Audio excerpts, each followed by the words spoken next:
Part 2 बघतोय. Part 1 मध्ये आपण काय कंप्लीट केलेलं, रेट, इन्स्टंटेनियस रेट ॲज वेल ॲज ॲव्हरेज रेट.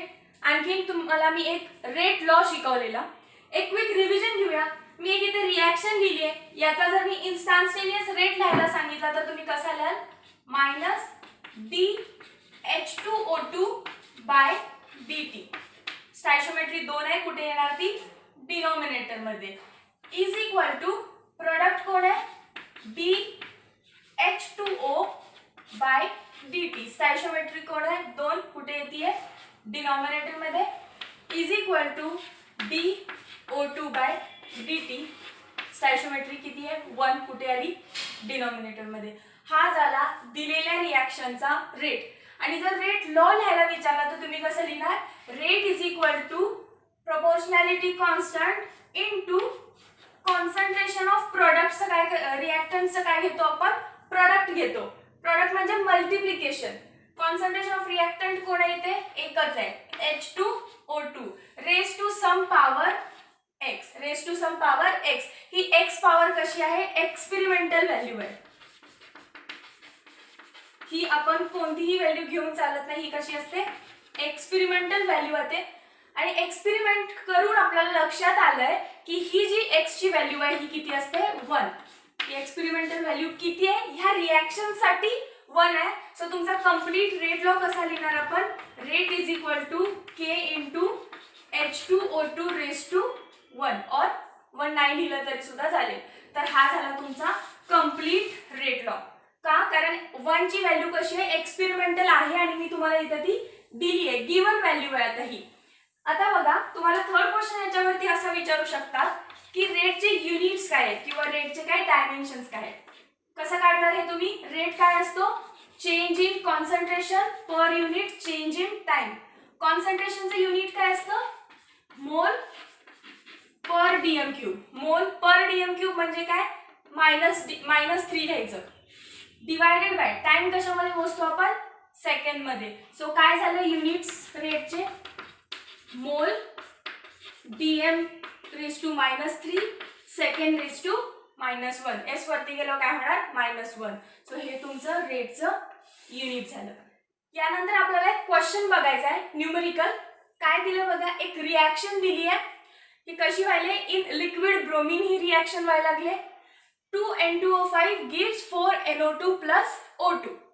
यामध्ये N2O5 चा डिसअपिअरन्सचा रेट दिलाय. N2O5 disappears at rate of 0.02 moles.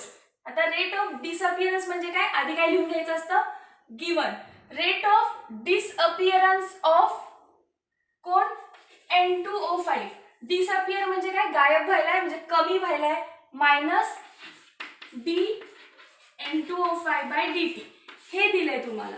Rate of डिसअपिअरन्स of N2O5 म्हणजे काय, minus dN2O5 by dt. Minus का, रिॲक्टंट आहे आणि डिसअपिअर होतोय म्हणून हा दिलाय 0.02 moles dm cube inverse second inverse, dm cube inverse second inverse.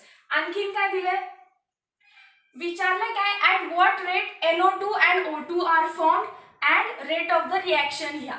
दुसरं काय दिलं तर आपल्याला हे एक दिलंय आणि गिवन रिॲक्शन एक दिली. रिॲक्शन काय दिली, 2N2O5 gives 4NO2 plus O2. जे दिलंय ते आधी लिहून घ्यायचं.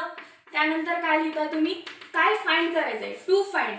पहिला तर तुम्हाला सांगितलंय at what rate NO2 is formed. NO2 चं फॉर्मेशन म्हणजे positive charge. Rate of formation of NO2 म्हणजे dNO2 बाय dt.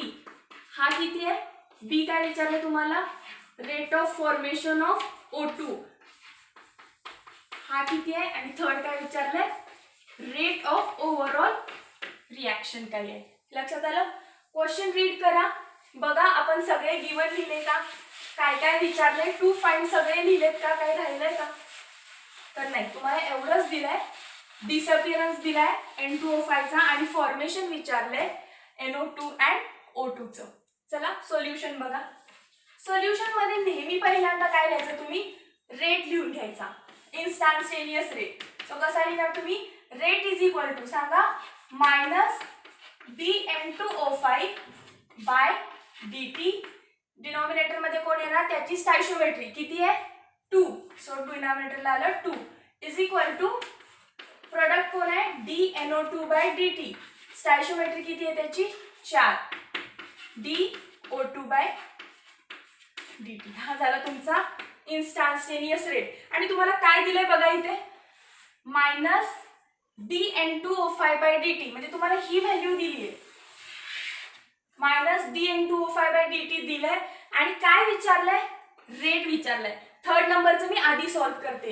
रेट विचारलंय. मी वरच्या इक्वेशन मधून इक्वेशन 1 म्हणते याला, फ्रॉम इक्वेशन 1 मी काय लिहू शकते, फ्रॉम 1 तुमचा रेट इज इक्वल टू काय आहे -dN2O5/dt, डिनॉमिनेटरला 2 इतका आहे. रेट इज इक्वल टू, ही फक्त पहिली टर्म लिहून घेतली. आणि तुम्हाला रेट काढायचा आहे आणि याची व्हॅल्यू दिली आपल्याला -dN2O5/dt, किती आहे ती 0.02. लिहून घ्या 0.02 डिवाइड बाय कोण आहे डिनॉमिनेटरचा 2, आन्सर काय आलं मग 0.01. आणि युनिट लिहायला विसरायचं नाही, मोल DM³ inverse second inverse. Answer काय आलं तुमचं, रेट किती आहे 0.01. पुढे बघू. आणखीन मी परत इक्वेशन 1 मधून काय लिहू शकते बघा, मी आता हा बी पोर्शन सोडवते. काय विचारलं आपल्याला DO2/dt, किती आहे DO2/dt, ते किती आहे, rate equal to DO2/dt. From 1 मी अजून काय लिहू शकते, rate is equal to DO2/dt, बरोबर आहे. Rate is equal to DO2/dt. आणि हेच विचारलंय. आणि आत्ताच वरच्या इक्वेशन मध्ये, याला मी इक्वेशन 2 देते, वरच्या इक्वेशन मध्ये आपण काय काढलं, rate is equal to 0.01. So DO2/dt is equal to किती असणार, रेट इतकंच म्हणजेच किती 0.01 मोल DM³ इनवर्स सेकंड इनवर्स. हा झाला तुमचा सेकंड पोर्शन. आता राहिलं कोण काढायचं, फक्त DNO2/dt. परत बघा इक्वेशन 1 मधून मी आणखीन काय लिहू शकते, रेट कसा आहे इज इक्वल टू मायनस, आपल्याला NO2 काढायचं ना, म्हणजे हे घ्यायला पाहिजे, plus concentration of NO2 divided by dt. Denominator मध्ये कोण आहे 4. पण आपल्याला काढायचंय कोणतं, फक्त rate of formation of NO2. Rate of formation of NO2 म्हणजेच कोण, हा पोर्शन, हा काढायचा आपल्याला DNO2/dt. म्हणजे 4 कुठे येणार, मल्टिप्लाय होणार इकडे. सो 4 इंटू रेट काय येईल तुमचं DNO2/dt. 4 इंटू रेट म्हणजे रेट किती होता 0.01. सो 4 इंटू 0.01 इकडे आहे तसं किती येणार आन्सर तुमचं 0.04 मोल DM³ इनवर्स सेकंड इनवर्स. हा झाला तुमचा ए पोर्शन. सो ए चा आन्सर आला 0.04. युनिट लिहायचं मोल पर DM³ सेकंड इनवर्स. हा किती आला 0.01 आणि रेट पण किती आला 0.01 मोल पर DM³ सेकंड इनवर्स. आलं लक्षात कसं सॉल्व केला. ओके आणखीन एक एक्झाम्पल बघ. क्वेश्चन बघा write rate law for reaction दिले A plus B gives product. आपण रेट लॉ कसा लिहितो rate is equal to K into concentration of reactant. Reactant कोणता आधी A लिहिला त्याची पॉवर काय दिली X इंटू काय असेल कॉन्सन्ट्रेशन ऑफ B असेल त्याची पॉवर काहीतरी असेल काय म्हणू आपण Y. आणि ह्या X आणि Y च्या व्हॅल्यू तुम्ही एक्सपेरिमेंटली फाइंड करणार त्या याच्यामध्ये पुट करणार आणि तुमचा फायनल रेट लॉ लिहिता येईल. पण आता ह्या X आणि Y च्या व्हॅल्यूज काढायला काहीतरी एक्सपेरिमेंटल डेटा दिला इथे. काय म्हणतोय बघा जेव्हा तुमची रिएक्शन स्टार्ट झाली ॲट टाइम इक्वल्स टू 0 म्हणा तेव्हा ह्या A चं काहीतरी कॉन्सन्ट्रेशन होतं ते किती होतं 0.4 आणि B चं किती होतं 0.2. जेव्हा रिएक्शन स्टार्ट केलेली म्हणजे टाइम इक्वल्स टू 0 मिनिट्सला किंवा 0 सेकंड्सला तुमचा A 0.4 होता B 0.2 होता आणि रेट फाइंड केला तर रेट आला 4 × 10⁻⁵.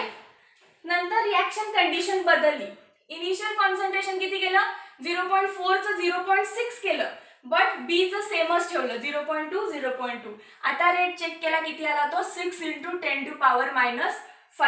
परत रिएक्शन कंडिशन बदलली काय केलं A पण 0.2 पासून 0.8 ला केला बी 0.4 केला आणि रेट चेक केला, किती आला 3.2 इंटू 10⁻⁴. बघा या कंडिशन चेंज झाल्यामुळे काय झालं, पहिल्या कंडिशनचा रेट लॉ लिहायचा झाला तर आपण कसं लिहिणार, rate for first condition is equal to K. Concentration of A किती होतं पहिल्याला 0.4 रेज टू काय लिहिली मी एक्स इंटू काय असतं कॉन्सन्ट्रेशन ऑफ बी किती आहे बघा 0.2 रेज टू काय लिहिणार मी Y. Equation number 1. Same rate for second equation कसं लिहिणार मी, सेकंड रिएक्शन कंडिशनला रेट काय होणार, rate is equal to K into concentration किती आहे 0.6 ए चं, बी चं किती आहे 0.2 raise to Y. Equation number 2. तसंच मी थर्ड जर लिहायचं ठरवलं तर मी कसं लिहू शकते, rate for equation 3 is equal to K into 0.8 raise to X 0.4 raise to Y. Equation number 3. तिन्ही वेगवेगळ्या कंडिशनसाठी मी काय काढलं, पहिल्यांदा रेट लॉ लिहून घेतला. आता बघा इक्वेशन 1 आणि 2 मी काय म्हणते, डिवाइड इक्वेशन 2 बाय 1. इक्वेशन 2 लिहून घ्या आणि त्याला डिवाइड कोणी करायचं 1 नी. रेट ऑफ सेकंड इक्वेशन किती आहे बघा 6 इंटू 10⁻⁵. बरोबर आहे, रेट ऑफ सेकंड इक्वेशन 2 ला डिवाइड करायचंय 1 नी. सो रेट किती आहे 6 इंटू 10⁻⁵ इज इक्वल टू, ही पूर्ण लिहिते के 0.6 रेज टू एक्स आणि 0.2 रेज टू वाय. ही झाली इक्वेशन नंबर 2. त्याला डिवाइड कशाने करायची 1 नी. रेट ऑफ 1 किती आहे बघा 4 into 10⁻⁵. 4 into 10⁻⁵ is equal to K, इथे किती आहे 0.4 रेज टू एक्स, इथे किती आहे 0.2 रेज टू वाय. काय काय कॅन्सल होईल बघा, 0.2 raise to Y divide by 0.2 raise to 5 cancel केला, के कॅन्सल, 10 रेज टू 5 ला 10 रेज टू 5 कॅन्सल, राहिलं काय फक्त मग 6/4 इज इक्वल टू, इथे पण काय 0.6 डिवायडेड बाय 0.4. आपण दोन्हीचे डेसिमल शिफ्ट करू शकतो. 0.6 चा आपण 6 केलं, डेसिमल इकडे शिफ्ट केला तर हा पण डेसिमल इकडे शिफ्ट करायचा इक्वेट करायला. इकडे पण काय आलं 6/4 रेज टू एक्स. दोन्हीचं मी काय केलं कॉमन मध्ये वरती एक्स लिहिलं. 6 रेज टू पॉवर कोण असायला पाहिजे 1 असायला पाहिजे, तरच आन्सर 6 रेज टू 4 राहील. सो एक्स ची व्हॅल्यू काय आली तुमची 1. एक्स ची व्हॅल्यू काय आली तुमची 1 इथे. आणि मी तुम्हाला लास्ट लेक्चर मध्ये सांगितलेलं की हे एक्स वाय काय आहे ऑर्डर आहे. So order with respect to A, order with respect to A तुम्ही फाइंड केलं ती किती आली आहे 1. ती किती आली 1. आता तुम्हाला फाइंड काय करायचं आहे वाय फाइंड करायचंय. चला बघूया वाय फाइंड करायला मी कोणत्या इक्वेशन कशा इक्वेशन चूज केल्या बघा. असं की त्यातली एक व्हॅल्यू सेम राहायला पाहिजे की जी आपण कॅन्सल करू शकेल. आणि सो मी तुमचा करस्पॉन्डन्स काय काढू शकते, हे एक्स राहील हे रेट राहील, वाय वाय कट होऊन जाईल, एक्स एकच राहिला तुमचं फायनल आन्सर आलं. आता मी काय करते बघा, divide equation 3 by equation 1. 3 equation divide करायचे. 3 मध्ये कोण आहे rate 3.2 into 10⁻⁴ is equal to K into 0.8. Third equation divide करायचे ना 0.8 raise to X 0.4 raise to Y. Divide करा याला, कशाने डिवाइड करायचं इक्वेशन 1 नी. 1 चा रेट कोण होता 4 इंटू 10⁻⁵. के आहे तसं कोण आहे इकडे 0.4 raise to X and 0.2 raise to Y. But तुम्हाला एक्स ची व्हॅल्यू माहिती आहे, एक्स ची व्हॅल्यू किती आहे 1. एक्स ची व्हॅल्यू किती आहे 1. चला इकडचा रफ करू वरचे रेट्स. आता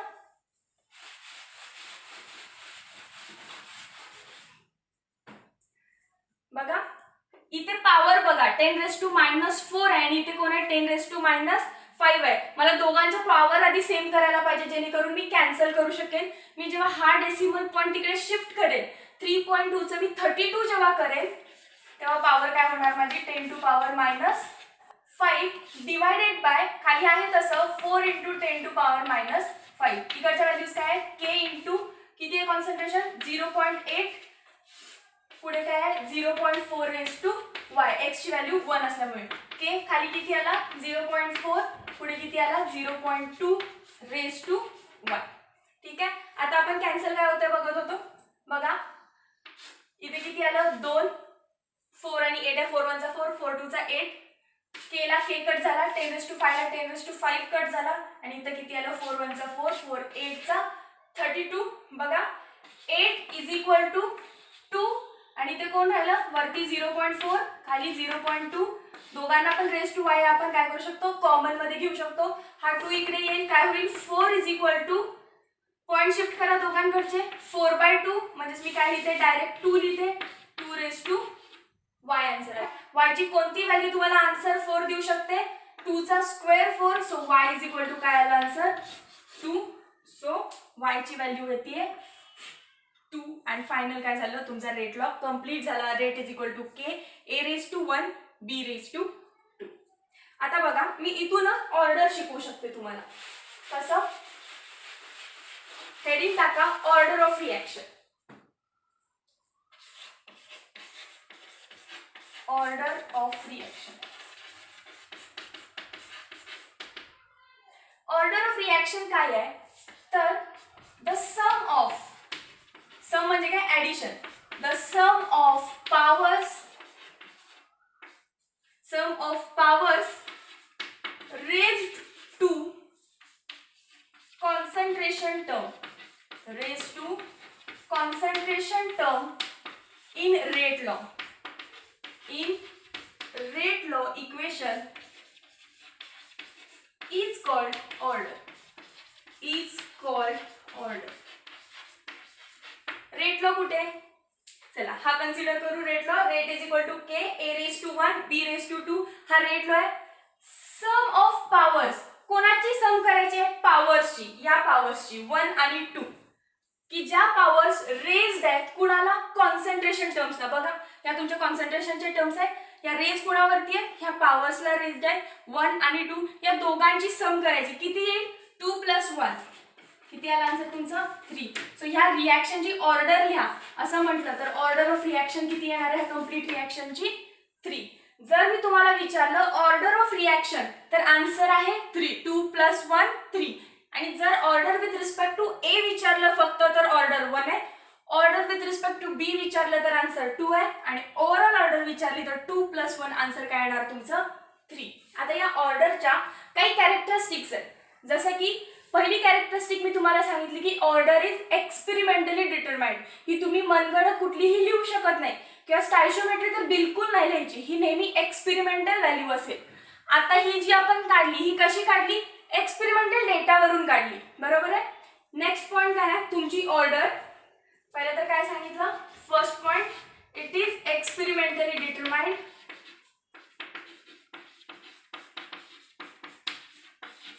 एक्सपेरिमेंटली डिटरमाइंड. दुसरी ऑर्डर कॅन बी 0. ऑर्डर ही 0 पण असू शकते, म्हणजे reaction can be 0 order. Integer असू शकते किंवा फ्रॅक्शन पण असू शकते, 3/4 1/2 अशी कुठलीही व्हॅल्यू असू शकते. 0 असेल इंटिजर म्हणजे कुठलाही नंबर असू शकते किंवा कुठलाही फ्रॅक्शन असू शकते. ओके. थर्ड पॉइंट बघा, आता मी एन ने डिनोट करणार. ऑर्डर मी जेव्हा डिनोट करणार तेव्हा कशाने करणार, order is denoted by N. मी तुम्हाला रिएक्शन देते, H2O2 decomposes as water plus O2. सगळ्यात पहिलं तर याला काय करायचं, बॅलन्स. बघा बॅलन्स आहे का नाहीये, कारण इथे ऑक्सिजन 2 आहेत, इथे 3 झाले. मी तर काय करतो 2 ऍड करेन. बघा 2 + 2 4 oxygen, 4 oxygen 2 hydrogen 4 hydrogen. Match झालं, येस. सो ही झाली रिएक्शन तुमची बॅलन्स. आणि याचं काय करायचं तुम्हाला आधी रेट लॉ ल्या. रेट इज इक्वल टू काय येणार, constant K H2O2 raise to some power. आणि मगाशी मी सांगितलं की एक्सपेरिमेंटल डिटरमाइंड व्हॅल्यू काय ही 1 आहे. सो याची ऑर्डर काय झाली, ऑर्डर ऑफ रिएक्शन काय झाली 1. ऑर्डर ऑफ रिएक्शन काय झाली 1. 1 इज अन इंटिजर. झिरो असू शकेल, फ्रॅक्शन असू शकेल, फर्स्ट ऑर्डर रिॲक्शन असतात, सेकंड ऑर्डर रिॲक्शन असतात, थर्ड ऑर्डर रिॲक्शन असतात. पण थर्ड ऑर्डरचे एक्झाम्पल्स आपल्याकडे काय आहेत, कमी आहेत. आणि थर्डपेक्षा जास्त ऑर्डर 4, 5, 6 याचे तर एक्झाम्पल फार रेअर आहेत. सो ह्या काही कॅरेक्टरिस्टिक प्रॉपर्टीज आहेत कोणाच्या, ऑर्डर ऑफ रिॲक्शनच्या. डेफिनेशन लक्षात ठेवायची. ऑर्डर विथ रिस्पेक्ट टू एक आपण रिॲक्टंट पण काढू शकतो किंवा ओव्हरऑल पण रिॲक्शनची ऑर्डर काढू शकतो. डिनोट कशाने करायची, एनी. ही नेहमी एक्सपेरिमेंटली डिटरमाइंड व्हॅल्यू आहे आणि कॅन बी झिरो, इंटीजर और फ्रॅक्शन. अशा काही एक्झाम्पल्स आहेत आपल्याकडे असे काही की ज्याची ऑर्डर काय आली आहे, फ्रॅक्शन आली आहे. ऑर्डर काय आली आहे, फ्रॅक्शन आली आहे. की ऑर्डर काय आली आहे, झिरो ऑर्डर आली आहे.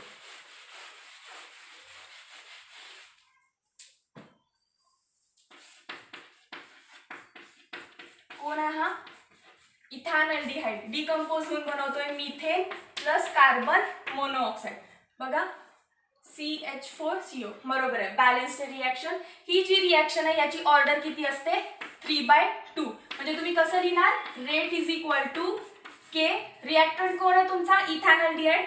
ल्या CH3CHO raise to 3/2. So order of reaction काय इथे 3/2 and 3/2 is fraction. 3/2 is nothing but fraction. So order कशी झाली याची, फ्रॅक्शन मध्ये झाली. अशा पण रिॲक्शन्स आहेत की ज्याचा रेट लॉ कसा असतो, झिरो ऑर्डर असतो. जर रेट कसा असतो, झिरो असतो. सॉरी, ऑर्डर काय असते, झिरो असते. एक्झाम्पल्स बघूया आपण याचे सुद्धा काही. फॉर एक्झाम्पल समजा मी तुम्हाला एक रिॲक्शन दिली, A + B gives C + B आणि याचा मी रेट कसा लिहिलाय, rate is equal to K concentration of A raise to 2 concentration of B raise to 0. याचा अर्थ इथे काय आहे, हा मी पुढे एक्सटेंड करू शकते रेट. कसा बघा, rate is equal to K A raise to 2 and any number raise to 0 काय असतं, 1 नाही लिहिलं तरी चालेल. सो फायनल रेट मी काय लिहिला, हा. आता तुम्ही ही स्टेप बघू नका, डायरेक्ट ही बघा. मी जर तुम्हाला रिॲक्शन दिली आणि हा रेट लिहिला, rate is equal to K A raise to 2 आणि मी लिहिलाच नाहीये, याचा अर्थ काय, बी ची ऑर्डर किती असणार आहे, 0. झिरो ऑर्डर आली की काय झालं, तुमचा rate law independent of concentration of B. बीच्या कॉन्सन्ट्रेशन वरती डिपेंडच नाहीये. सो याचा जरी ओव्हरऑल रेट किती असेल, ओव्हर ऑफ ऑर्डर किती असेल, 2 असेल याची. But with respect to be याची ऑर्डर कशी आहे, 0 आहे. विथ रिस्पेक्ट टू ए याची ऑर्डर कशी आहे, 2 आहे. आणि ओव्हरऑल ऑर्डर किती आहे याची, 2. एखाद्या रेट लॉ मध्ये कुठल्याही रिॲक्टंटचं कॉन्सन्ट्रेशनची टर्म आली नाही याचा अर्थ त्याची ऑर्डर किती असते, 0 असते आणि तुमचा रेट त्या कॉन्सन्ट्रेशन वरती इंडिपेंडेंट असतो. लक्षात आलं, इथे आपला ऑर्डरचा पार्ट संपला. आपण काही न्यूमरिकल्स बघितले. आता मला सांगा, मी जर तुम्हाला असा एक क्वेश्चन दिला, तुम्हाला माहिती आहे रेट इज इक्वल टू काय असतं, के. हेच घेते, हाच क्वेश्चन आहे. समजा ही रिॲक्शन दिली आहे, त्याचा रेट कसा असणार आहे, के A रेज टू 2. हे मी तुम्हाला दिलंय की rate of the equation, rate of the reaction is second order with respect to A. हे तुम्हाला गिवन आहे आणि मी तुम्हाला सांगितलंय फाइंड के ची व्हॅल्यू काढा. तेव्हा तुम्हाला रेट ही दिला असेल, एचं कॉन्सन्ट्रेशन ही दिलं असेल, ऑर्डर ही दिली असेल, तर तुम्ही आरामात के काढू शकता. असे काही एक्झाम्पल्स आपल्याला नेक्स्ट पार्ट मध्ये बघायचे. Thank you so much.